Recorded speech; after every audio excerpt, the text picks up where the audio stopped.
I'll talk through the prongs and the masks in a minute. So there will be a video to go with. Are we okay? We started. There will be a video to go with it all. What I'm here today to show you is a couple of little tricks that I've found, tips that I've found might help a little bit with each learning. So I always find it's helpful if you've got the head on your left. I'm right-handed, so it might be the other way if you're left-handed, but it's always easier side on. Yep. I know some people do it with two people and one person brings it up the other person. I always find it simpler on my own because then I know how tight I've got it. So first thing you want to do is once you've selected your headgear, you're going to put the teddy bear down. What you do have to get right is this scalloped bit sits at the nape of the neck. And if it doesn't and that goes wrong, everything else is going to go wrong. So this is where you're going to get your alignment. So this scalloped bit of the headgear sits at the nape of the neck. And then you put it in line with the nose, this one. So you'll notice that you've got three numbers. You've got number 1, you've got number 2, and you've got number 3. Okay, logically on the video it'll say bring 1 up, then 2 down, then 3 across. The little tip that if you want to use it you can. It stops, if you pull 1 and 3 at the same time, it stops you from pulling it from underneath and misaligning it. So also, where your securement's going to be is going to be across the brow bone and the nape of the neck. So if you bring 1 and 3 up at the same time, you're able to bring 1 across and kind of pull it quite firm so that you get a really good seal here. There's a little bit of Velcro here that you can secure it with, which also means you've got your hands free. So this is why I say 1 person is probably easier than 2 at this point because you are able to secure it there. Then you bring number 2 down in line with the nose, make sure it's in line with the nose, 3 across, and then you finish off with number 2, and that's your headgear fixed on.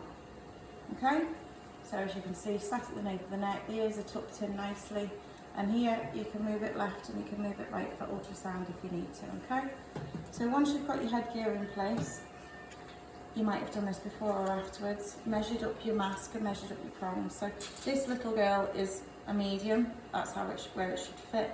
If you notice on the mask, the inside of the skirt, the inside of the mask is actually the template. So this little skirt here on the inside needs to sit around the outside of the nostrils. So if you look on this little one, she's a perfect medium. If you're in between sizes, if you were to put a small, yeah, it does fit around the nostrils, but the skirt's not going to be sitting right the way around the outside of the nostrils. So size up, she's a perfect medium. Always size up with the masks, the prongs and the headgear. Okay? Use prongs, she's got no nostrils, but she'd be an extra small. Okay, so size up with your prongs. So once you've sized up, you can select your mask, and your prongs, whatever you're going to use. I've chopped the end off these because she's got no nostrils and I want to show you how they should look once they're on.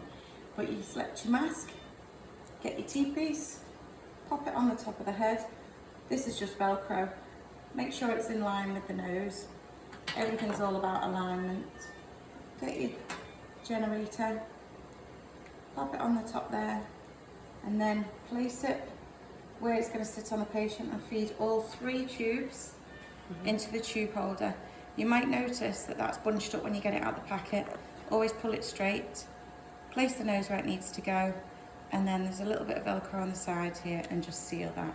So as you can see, that sits nicely on the baby. It's just the weight of the tubes. So with the weight of the tubes, you've got these 2 little ankle straps that basically just hook around the side, like that, and hold it in place. So if you notice, that sits quite nicely on the baby now, yeah? If you've noticed that you've pulled one a little bit too tight, because it will take a while for you to get used to the fact that you're not to pull these tight. They're meant to just sit nicely on the nose, but secure enough. If you notice that you've pulled it tight, all you do is just undo them both, let the mask sit nicely on the baby, and then just pop the straps down like that. So you'll be able to see the tip of the nose, and you see there's a little bit of a clearance in between. Okay? Is that clear? Is that okay? The prongs of the mask, because I think with the old ones, we would always use the same size for both, but different. No, measure up on both. Because you're not going to have them in the same pack, you've probably got a pack that's got 3 prongs in. and you choose your separate masks. Yeah. Always measure up, because you might have a really big nose with a tiny little nostrils, or the other way around, tiny nose with big nostrils. So it doesn't necessarily fit the same. So always measure up. So you happy with the mask? Yep. So another little tip that I'd say, a lot of people undo from here, change the prongs and then pop it back on. Instead of undoing everything and losing control of the generator, instead of undoing it from here, try, oh, I need a new headgear, I've had this for years. Try undoing the tubing, because you are going to have to alter the tubing because the prong is closer to the face afterwards anyway. So you will have to alter this anyway. But instead of doing it that way, just flip it out. Change your prongs and your mask.